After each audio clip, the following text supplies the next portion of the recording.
Stomp! Ow, my toe! Sorry about your toes, pal. You're not sorry? Correct. Catch you in the tunnels.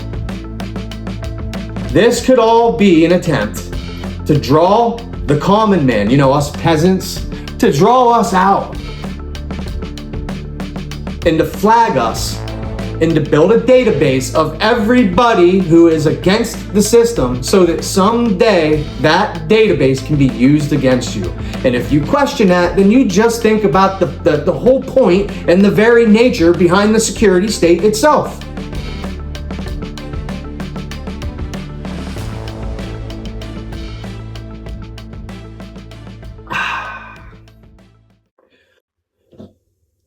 So, coming in hot, another video here today. You know, I got to thinking and I came up with a little theory, and I like to call it the breadcrumb theory. And that's because, I don't know, if you're somebody who's awake and has been paying attention to all the things that have been unfolding on the world stage, you know, not just now, but for a very long time. This has been out in the open, I feel, evident and available for everybody to recognize and to see it for what it is. But if you are someone that's been paying attention, then you will also know that for a very long time, since this information has been being passed around through, you know, this new technology that we all have here, you know, there's also been, I would say, somewhat of an effort by those in power to try and suppress and censor a lot of truth. And, you know, this is obvious, and it's been pointed out, I feel like, for a very long time in this field of, you know, exposing mainstream narratives and exposing the lies in current events, and just, you know, all the whole realm of what they like to categorize as conspiracy. But, you know, censorship and, you know, a suppression of truth is definitely a part of that, and it has been for a very long time. And I just don't think that this is anything that's even debatable, you know, these days. Everybody's well aware of it, and especially, you know, 5, 6, 7 years ago during that event that took place that we were all a part of. Well, things were definitely, you know, that was definitely happening during that time. Now, I don't want to get into that too much because I'm not sure how sensitive of a topic that still remains here. So we're going to leave that alone. But hopefully you're with me here in this understanding of suppression of truth.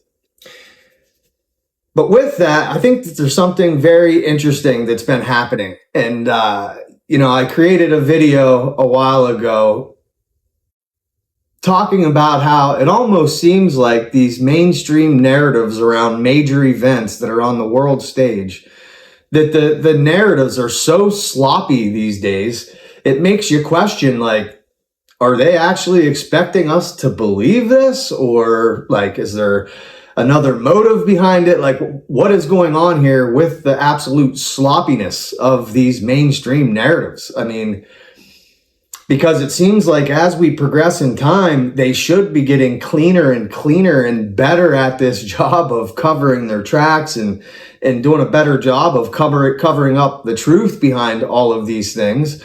But instead, it seems to be just the opposite, that things are blatantly out in the open and clearly lies. And you really have to question, you know, why is that?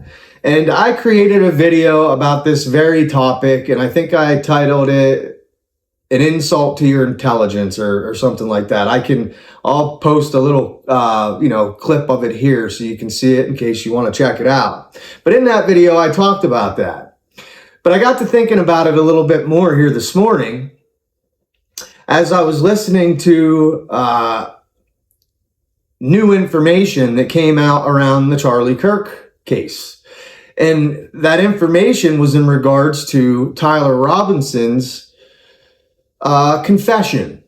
And I believe it was Baron Coleman behind this research and breaking the story and showing how it would appear that timelines aren't matching up, behind that whole story that's around his, turning himself in and confessing and then, the text messages and the discourse, messages and all these things surrounding it. It seems like Baron has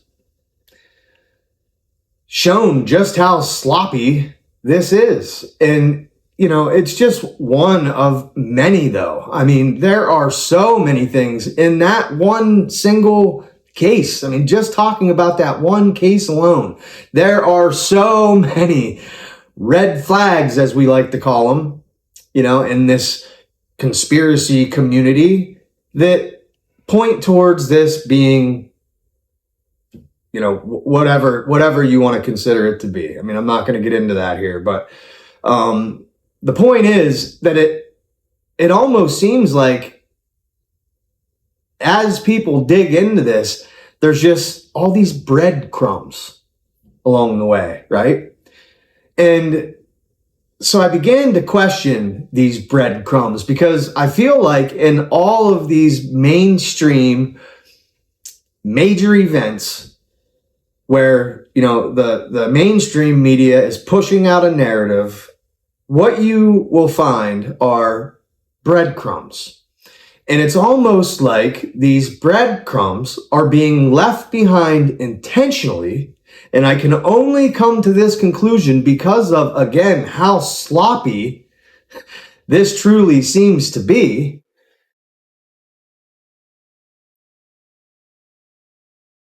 Okay. Thought I might have forgot to hit record there. It's going to suck because I thought I was doing pretty good here. Anyway,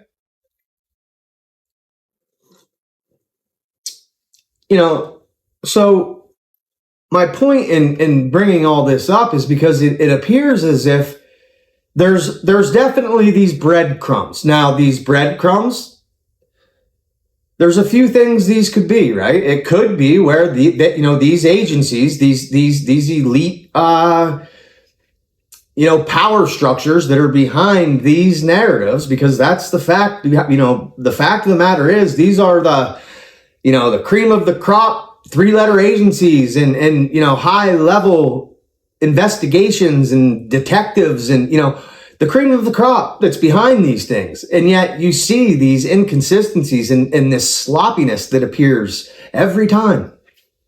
So the question is, are these breadcrumbs just, incompetence? I mean, is it incompetence, even though this is, the best of the bunch that we got that's behind these type of things? Or is it that they are being intentionally left behind, these breadcrumbs? And this is where my theory comes in. Because if they are being left behind intentionally, well then there's a big question at hand. And that question would be why? Why are they leaving these breadcrumbs? And, just straight out of the gate here, this is just speculation. I'm just throwing out my ideas here. So you can do with them what you will. But I am beginning to think that these are breadcrumbs that are being left behind intentionally. And the reason I'm confident in that is because of how absurdly sloppy these types of things are. And so that leads me to believe that they are left there intentionally to find. And now that question of why would they be doing that, is where things begin to get a little interesting and where this whole concept ties into the bigger picture here. And this is where, if this is in fact what's going on, well, this is where it ties everything all together here. Because I'm not sure if you are aware of it yet or not, but you are now. We have surely entered into a techno security state, a dystopia, if you will. Okay? And a big part of that is surveillance, mass surveillance. And I'm not sure if, you've been paying attention, but that apparatus, that is the security state, has increased at a level that is beyond comprehension. And with it is also in the background the rise of AI. And with the rise of AI, there is also another huge story right now that is, somewhat breaking the internet. And that is the data centers that are behind the AI. And these data centers, in large part, are there to support that surveillance apparatus, okay? That surveillance state. And, if you're not aware of what they do with these, surveillance systems, well, they collect data. That's what they do. And so it is of my opinion that there is a possibility, be it maybe a small one, but it is a legitimate possibility, that these breadcrumbs are being intentionally left behind to draw out those who go against the mainstream's narrative, those who push back, those who go against the grain, those who are out there speaking truth. Because, if we just look at this from a common sense standpoint, that has always been a concern of those that are in control, right? The information, because again, if you're not aware of it, you should be by now, but if you are not, let me break the news to you. You are in a war for your mind. And that, the war that's waging out there is in the area of information in this war for your mind. That's the battleground, the information. And so it is in their best interest to try and control that information. And now with this AI and with this security state, they now have the ability to pinpoint, flag, and track everybody who is speaking out against the official narratives. Okay? And so what I am insinuating here is that these breadcrumbs are being intentionally left behind to draw out those that speak against the system so that they can be flagged for a later time. Because, with that security state that is clearly being formed around us, well, you have to be questioning what is the end goal here? What is the outcome? And, I don't know. There's a lot of people that believe that at some point, there's a high probability that people will be rounded up, because I don't know. It seems like this thing that we have, this freedom of speech. Yeah, they don't like it. They don't like it, and they understand the power that it has in swaying opinions and turning people away from these mainstream narratives. And they can't have that. And they need to control that. And so this could be their effort in doing so. Okay? And another big part of this that I would just like to mention here is that I find it very, very intriguing that there are certain voices out there that have these massive, massive followings that seem to be speaking out against that system. Yet they are being allowed to speak out against that system. Even at its own detriment, it is being suggested in your feed, in your algorithm. They could easily suppress these people. Yes, it would be difficult because of the large following, but they could definitely trim down the reach quite a bit, I would say. But for some reason, they are allowing it, right? They're allowing these massive voices to speak truth out into the information and out into the battleground. Why?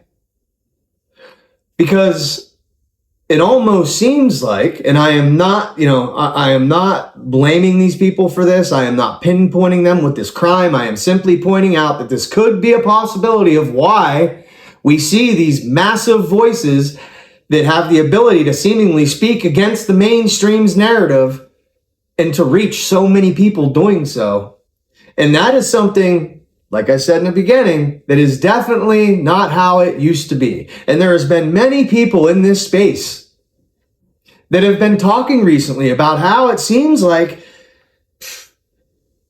the floodgates have opened, and people are allowed to talk about all kinds of things that you weren't previously allowed to speak about. And a lot of people associate that with this administration. It's almost like once this administration came into power, that restriction on speech, it stopped. Right? It stopped, and now people are allowed to speak about these things again. And there's a lot of people out there who have talked about this and how they're surprised at what they're able to speak about. And don't get me wrong, there is still censorship going on. There is still shadow banning. There is still suppression of truth. There always will be. But there is definitely a difference out there in the battleground of information where things are being allowed to be spoken. And so you got to question again, why? Why are we allowed to talk about these things now? And if you are somebody who happens to suffer from short-term memory loss, let me remind you and call back to your attention how in the beginning stages of this administration, all these techno gurus were all invited to the White House. Do you remember the big part that old Elon played and how Zuckerberg and all these people were, seeming to buddy up with the Trump administration? And JD Vance himself is, connected to Peter Thiel, the Palantir guru himself. Yeah, they all play their part. But is this what was going on back then? Was this being set up from the very, initial stages of this administration? Because it seems like right along with this administration came the ability for people to speak once again.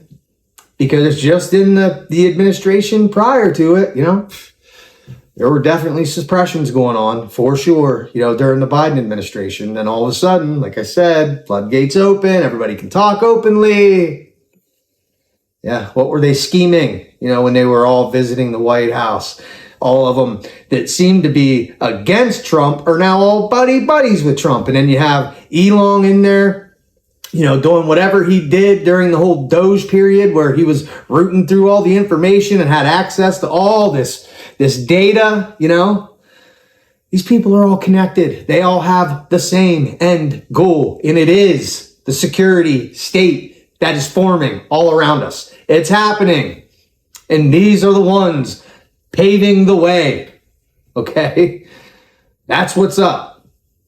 That's what's up. So yeah, when you start to put all these pieces together, this conclusion doesn't seem so far-fetched. Now, does it? And is in regard to these big voices, okay, and I'll just give a couple examples. And again, I am not pointing fingers at these people saying this is what they're doing, but I'm just pointing this out that I think it's rather odd, especially in reflection to the way things have always been in this space. But, you have Tucker Carlson, massive following. Candace Owens, massive following.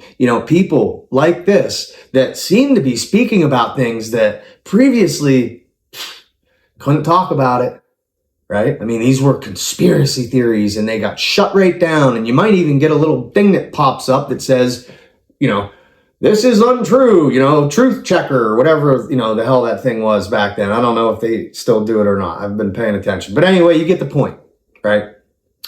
And so there is a possibility that they're allowing these people to reach so many other people so that it is also part of this effort to draw out those who will speak against everything that's going on.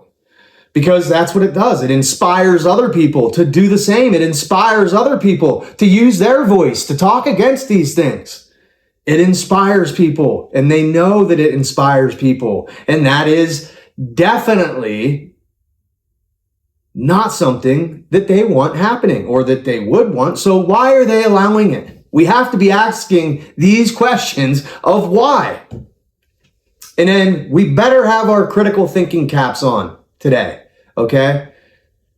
And as far as I am concerned, I've been in this for 17, 18 years now. I've been awake, okay? And there is nothing that's off limits in my mind, okay? Nothing that's beyond the realm of possibility. I keep an open mind because I've seen enough. I've seen enough, okay? And so it's just my thought that maybe perhaps these massive voices that, left the mainstream. I mean, we're talking about Tucker Carlson. We're talking about the number one voice on Fox News, and they just let him go. Tell me from a business standpoint, what sense does that make? What sense does that make? Absolutely none, especially in an age where they know they're dying. You think these people, this is their business. They pay attention to viewer numbers. They pay attention to the landscape of the media. They recognize that that's dying. And you think they're just going to let their main voice walk off because he's talking too much truth? To me, that just doesn't seem to make much business sense. And you don't have to have an entrepreneurial mind to recognize that.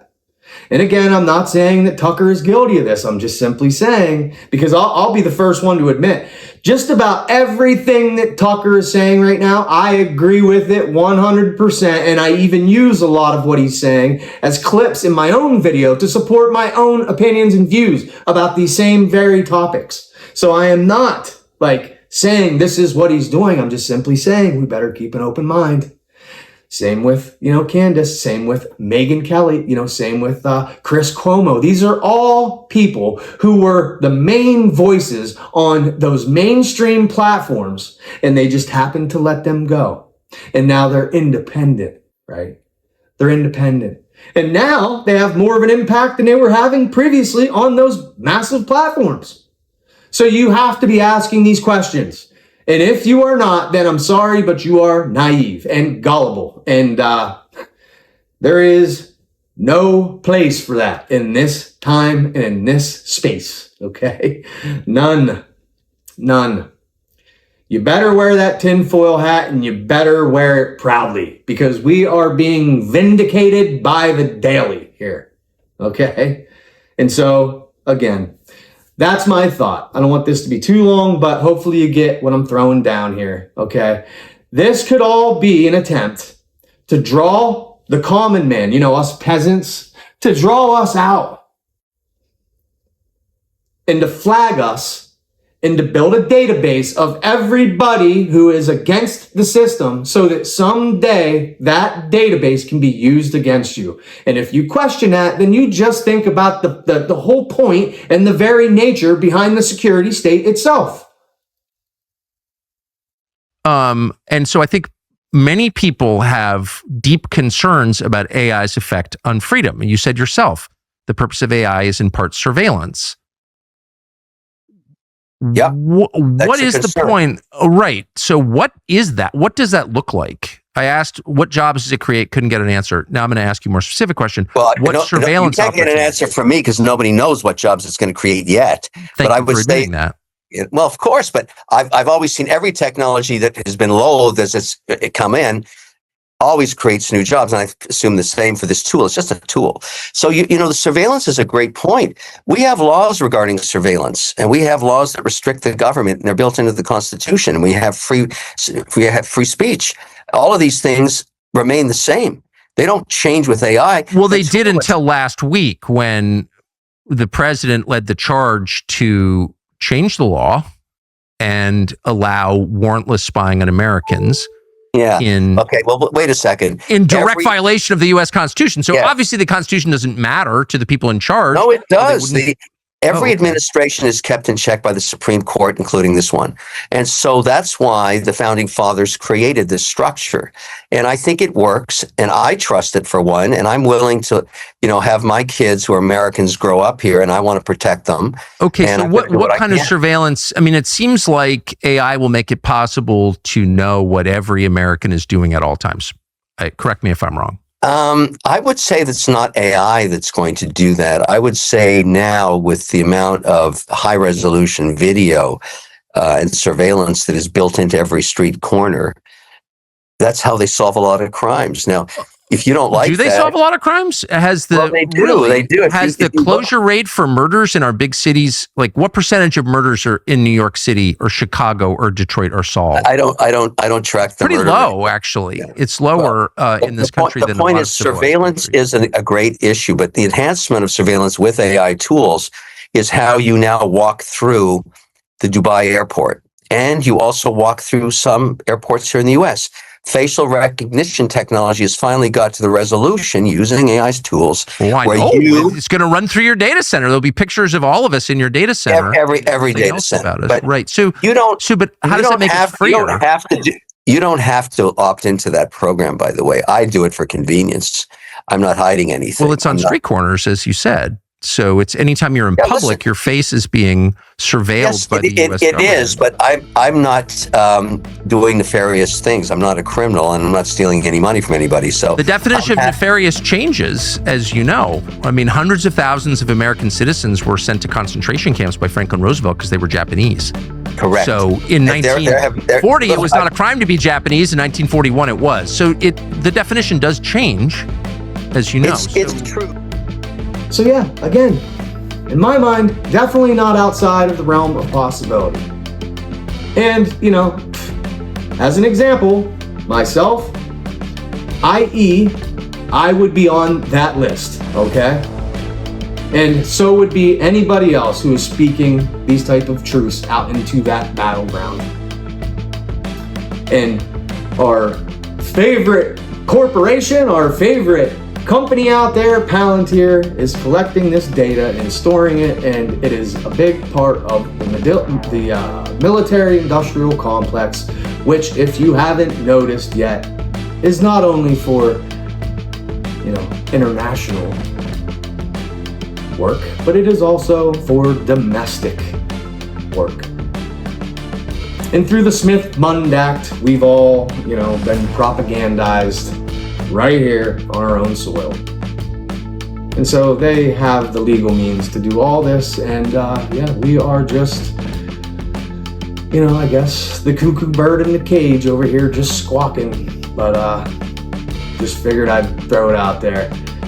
This is Thumper, and as always, sorry about your toes. If we stepped on them, Casper's out.